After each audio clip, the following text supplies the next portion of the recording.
as you've just seen, today marks 2 years since that first case of COVID-19 was confirmed in the country. It was the 5th of March 2022 when the National Institute for Communicable Diseases said a 38-year-old man who travelled abroad had tested positive.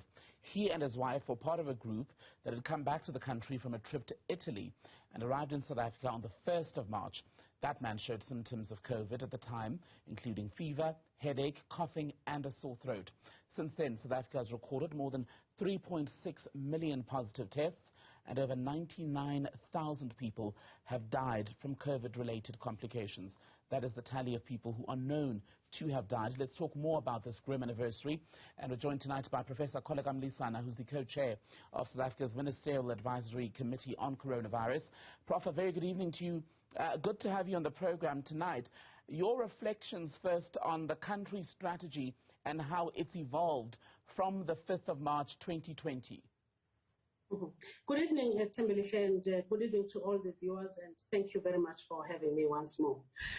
We really have come a long way. We are now 2 years, and nobody ever knew we would be here. If anybody spoke to anyone 2 years before now. But when one looks at what really has happened in the past 24 months, it really has been short of amazing, I think, for me. Whilst at the same time, we really have gone through so much grief and so much pain, but there's been a lot more that really, from my perspective, we have had to learn over these 2 years. And basically, if one looks at globally first, and I think I will talk mainly about the science, where we are scientifically, I really feel there's been so much growth. We have grown in leaps and bounds. If we're looking at the scientific knowledge, for the first time in the history of humanity, in the history of science, the history of medicine, we actually were able to develop a vaccine that was able to go into people's arms within 12 months. And I think this is something that is definitely going to go down in history. And there are a lot of reasons and a lot of cumulative, successes that caused us to be able to achieve this. And I really don't want to dwell into that, but I think that's a huge milestone. And the second thing that has really been happening over these 2 years has been this outburst of scientific knowledge, in that because nobody understood the disease, nobody knew what was actually happening. So the world came together, the world of science came together, and you would find that from each and every area, corner of the world, scientists, whatever results that they were getting, these were able to get onto the public domain within a very short space of time, something that we were not used to before, such that you find that we knew exactly where things are at, what science is saying. And the other area as well has really been the agility, because we were faced with something that we didn't know, and yet we needed to act, whether it's at political level, it's at scientific level, it's, whatever, it's at economical level for that matter. And we have learned to truly build the ship as we are sailing. And we have seen how this has happened across. And when we come into the country then specifically, I mean, you look at when we had the first, identified, people who actually had become positive in the country.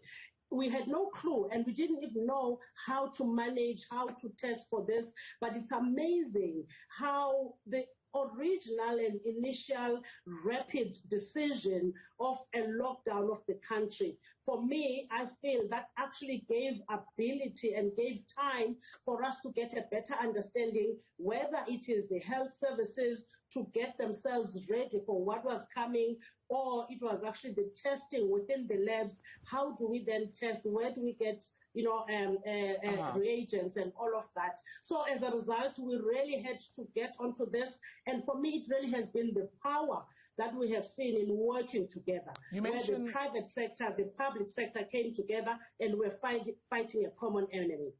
You mentioned agility, Prof. There had been criticism throughout the course of the past 2 years that the South African government had not been as agile as it should have been, especially around the enforcement of lockdowns at the peaks, especially prior to the rollout of vaccinations. Did we waste or take too much time locking down in those crucial periods? Well, it's difficult. It's always easier to actually review, and look back. But I think for me, what we mustn't forget is that we needed to work with the information that was there at that, particular time.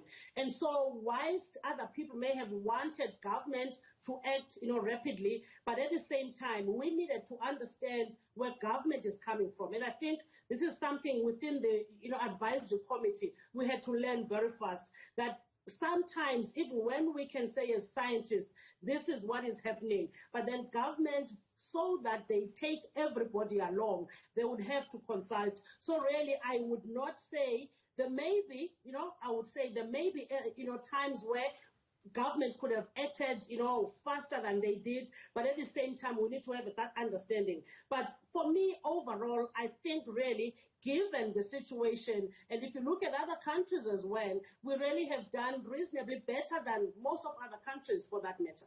Is it time then, at this point, to do away with all COVID-19 regulations, especially the non-pharmaceutical interventions, i.e.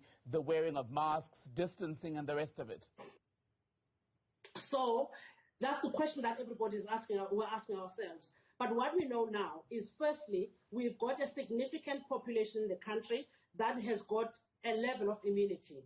And so the starting point has got to be there. When we're talking about dropping some of the non-pharmaceutical interventions, where are we sitting insofar as immunity is concerned? And we've got a reasonable amount right now. But it becomes important. We are not where we should be insofar as vaccination is concerned. So we would like to see a lot more people getting vaccinated. But having said that, as a country, as we speak, we have gone through 4 waves. And in fact, right now, we are at a stage where the transmission is reasonably low.